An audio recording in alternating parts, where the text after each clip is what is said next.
మాజీ ముఖ్యమంత్రి వైఎస్ జగన్మోహన్ రెడ్డి పోలీసులపై అవమానకర బెదిరింపు వ్యాఖ్యలు మానుకోవాలని ఆంధ్రప్రదేశ్ రాష్ట్ర పోలీసు అధికారుల సంఘం అధ్యక్షుడు జనకుల శ్రీనివాసరావు హితవు పలికారు. జగన్మోహన్ రెడ్డి ఈ రోజు పోలీసులను ఉద్దేశించి మాట్లాడిన మాటలను ఖండిస్తున్నానని ఆయన అన్నారు. పోలీసులపై జగన్ చేసిన వ్యాఖ్యలపై స్పందిస్తూ దానికి ఆయన బదులిచ్చారు. ప్రెస్ క్లబ్ లో ఏర్పాటు చేసిన విలేకరుల సమావేశంలో పోలీసు అధికారుల సంఘం నేతలు మాట్లాడుతూ రాష్ట్రంలో లా అండ్ ఆర్డర్ దిగజారిపోయాయని, పోలీసు అధికారులు రిటైర్ అయిన తర్వాత కూడా వారిని తీసుకొచ్చి బట్టలు ఊడదీసి నిలబెడతానని జగన్ మాట్లాడడం సరికాదని ఆగ్రహం వ్యక్తం చేశారు. రాష్ట్ర పోలీసుల మనోభావాలు, ఆత్మస్థైర్యం దెబ్బతినే విధంగా జగన్ వ్యాఖ్యలు ఉన్నాయని వారు తెలియజేశారు. రాష్ట్రంలో విధులు నిర్వహిస్తున్న పోలీసులు గత 8 నెలల కిందట తమ ప్రభుత్వంలో పనిచేసిన వారే అని ఆ విషయాన్ని జగన్ గుర్తుంచుకోవాలన్నారు. రాజకీయాలకు, వర్గాలకు, రాగద్వేషాలకు అతీతంగా పోలీసులు విధులు నిర్వహిస్తున్నారని ఈ సందర్భంగా వారు వెల్లడించారు. రాజకీయ లబ్ధి కోసం రాష్ట్రంలో లా అండ్ ఆర్డర్ దిగజారిపోయిందని వ్యాఖ్యానించడం అత్యంత దురదృష్టకరమని వ్యాఖ్యానించారు. పోలీసులు ఎప్పుడూ చట్టానికి, ధర్మానికి, న్యాయానికి, సత్యానికి సంకేతాలని, ఆ 4 సింహాలకే సెల్యూట్ చేస్తారని స్పష్టం చేశారు. చట్టాలను, ప్రజాస్వామ్యాన్ని గౌరవించని వారికి సెల్యూట్ చేయరన్నారు. జగన్మోహన్ రెడ్డి తన వ్యాఖ్యలను వెనక్కి తీసుకోవాలని కోరారు.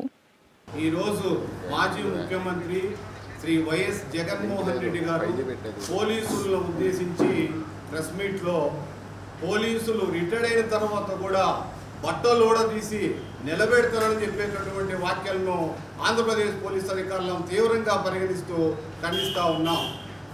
ఎందుకంటే గతంలో 9 నెలల క్రితము మీ ప్రభుత్వంలో కూడా ఇదే పోలీసులు పనిచేశారని చెప్పి ఒకసారి గుర్తు చేస్తూ ఉన్నాం. ఎందుకంటే పోలీసులు ఎప్పుడు కూడా చట్టానికి, న్యాయానికి, సత్యానికి, ధర్మానికి నిలబడిన 4 సింహాలు పోలీసు, దానికి సెల్యూట్ చేస్తామే తప్ప చట్టాల పట్ల, ప్రజాస్వామ్యం పట్ల వ్యతిరేకత ఉన్నవాడికి ఎవరికి కూడా మేము సెల్యూట్ కొట్టమని చెప్పేసి ఈ సందర్భంగా తెలియపరుస్తూ ఉన్నాం. రిటైర్డ్ అయిన తర్వాత కూడా ఆ విధంగా మీరు, అంటే మాజీ ముఖ్యమంత్రిగా పనిచేసిన మీరు 5 సంవత్సరాలు ఈ రాష్ట్ర ముఖ్యమంత్రిగా ఉండి కూడా ఈరోజు ఈ విధంగా మాట్లాడుతుంటే అది చాలా దురదృష్టకరంగా ఆంధ్రప్రదేశ్ పోలీస్ అధికారుల సంఘం భావిస్తూ ఉన్నది. ఎందుకంటే మీరు ఈ విధంగా మాట్లాడటం వల్ల, మీరే ఈ విధంగా మాట్లాడితే మీ కింద వాళ్ళు ఇంకా ఎలా మాట్లాడతారో ఒకసారి మీరు మననం చేసుకోవాలి. అదేవిధంగా మీరు ఈ వ్యాఖ్యల పట్ల లా అండ్ ఆర్డర్ ఫెయిల్ అయిపోయిందని ఆ వ్యాఖ్యలన్నీ ప్రజల్లో తీసుకొస్తే మీరు ప్రజాస్వామ్యానికి, దీనికి ఏం సంకేతం ఇస్తున్నారో మాకు అర్థం కావట్లేదు. చాలా బాధగా ఉంది.